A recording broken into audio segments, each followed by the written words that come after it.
Hello there. I'm George Putnam. I'd like to begin with a fact, a simple yet shocking fact. It is this: a flood tide of filth is engulfing our country in the form of newsstand obscenity and is threatening to pervert an entire generation of our American children. We know that once a person is perverted, it is practically impossible for that person to adjust to normal attitudes in regard to sex. Yet much of this material has been described as an illustrated, detailed course in perversion, abnormal sex, crime, and violence.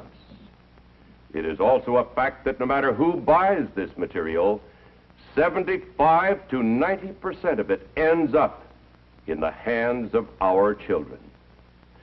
Now, you might ask yourself, why this sudden concern? Pornography and sex deviation have always been with mankind. This is true. But now consider another fact.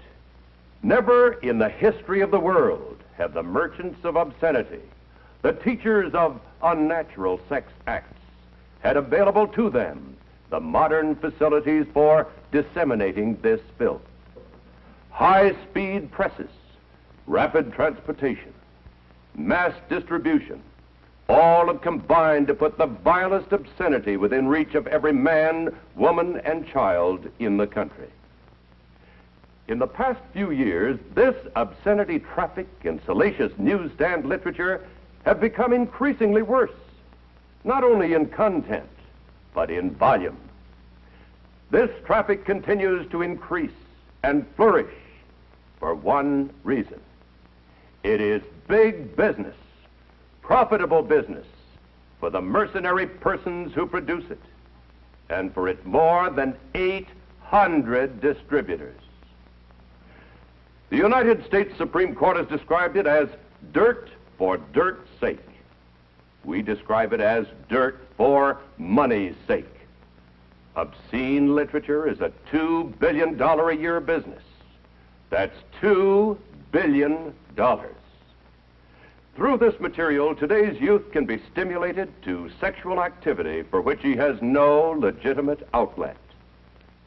He is even enticed to enter the world of sadists, masochists, and other sex deviants. The psychiatric terms for these unnatural sex acts are unknown to most decent adults in our country. But through this salacious material, these abnormalities are corrupting the minds and the hearts of our children. Perversion for profit. Here is the most vicious, the most insidious feature of these publications. They constantly portray abnormal sexual behavior as being normal. They glorify unnatural sex acts. They tell youngsters that it's smart, it's thrilling, it provides kicks to be a sadist and every other kind of deviant. The Military Chaplains Association of the United States, practically every major fraternal, civic, and religious organization, the juvenile court judges, the Federal Bureau of Investigation, innumerable psychiatrists, sociologists, and psychologists attribute the moral decay among our people in very large part to the obscene and pornographic literature so prevalent in our society. This moral decay weakens our resistance to the onslaught of the communist masters of deceit. A major factor that makes youngsters prime targets for this printed filth is the natural curiosity of youth about the mysterious force of sex. Yet, on virtually every newsstand is a welter of misinformation which can wreck them for life. And it is important to realize that even if you knew that your own children would never, under any conditions, buy or read this material, if you knew this, and you can't know this, you must realize that they are constantly exposed to those who do read this material and who might be triggered into compulsive acts of sex violence. As I said before, the most insidious feature of these publications is that they glorify crime and ridicule law and authority. Vice is presented as fun. This warped idea of fun has contributed to the fact that 1 out of every 20 children born in the United States last year was illegitimate. The rate of illegitimacy has been steadily climbing, and the care of these children costs taxpayers $1 billion a year in government aid. This does not take into account the human misery or suffering that cannot be measured in dollars and cents.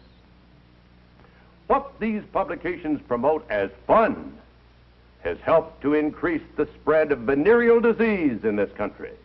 Reported syphilis has increased more than 300% in the last 5 years. The increasing crime rate also parallels the increase in obscenity.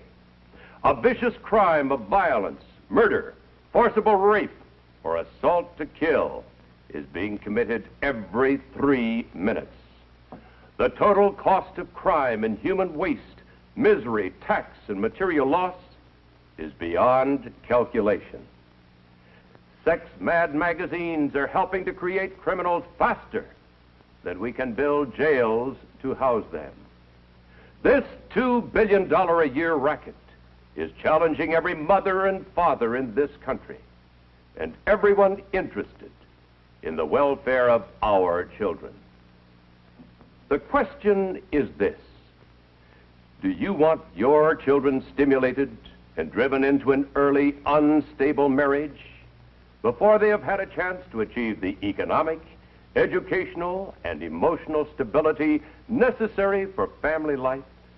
Do you want them to lose all chance of a normal, happy, married life?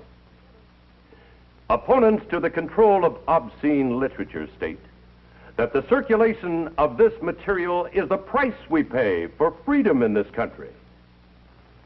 But the United States Supreme Court does not agree. Smut peddlers do not have the right to contaminate our society.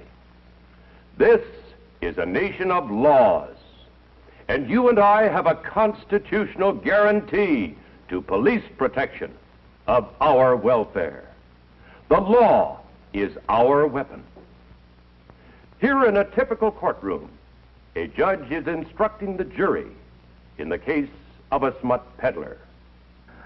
Ladies and gentlemen of the jury, Lakewood has a valid constitutional legal ordinance prohibiting the publication, sale, or distribution of obscene material.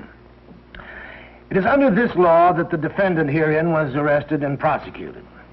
The Supreme Court of the United States has clearly stated that obscenity is without constitutional protection.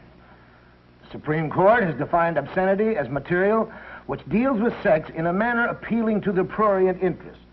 That is, material having a tendency to excite lustful thoughts.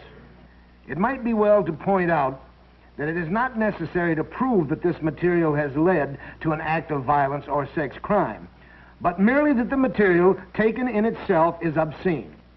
The test is whether, to the average person applying contemporary community standards, the dominant theme of the material taken as a whole appeals to the prurient interest. If material meets this test, it is without the constitutional guarantees of freedom of press and speech. Now you, the jury, must apply the test of obscenity to the material distributed by this defendant. You, ladies and gentlemen of the jury, are the sole triers of the facts in this case. The application of this legal test to the evidence is to be made by you and you alone. You, in effect, by your decency, determine the level of morality in this community. You, indeed, are the peers of the community. And so, my friends, the question is whether you consider publications, samples of which you have seen in this film, to be below your community standards. To find the answer, ask yourself these questions. Would you display this material on your living room table?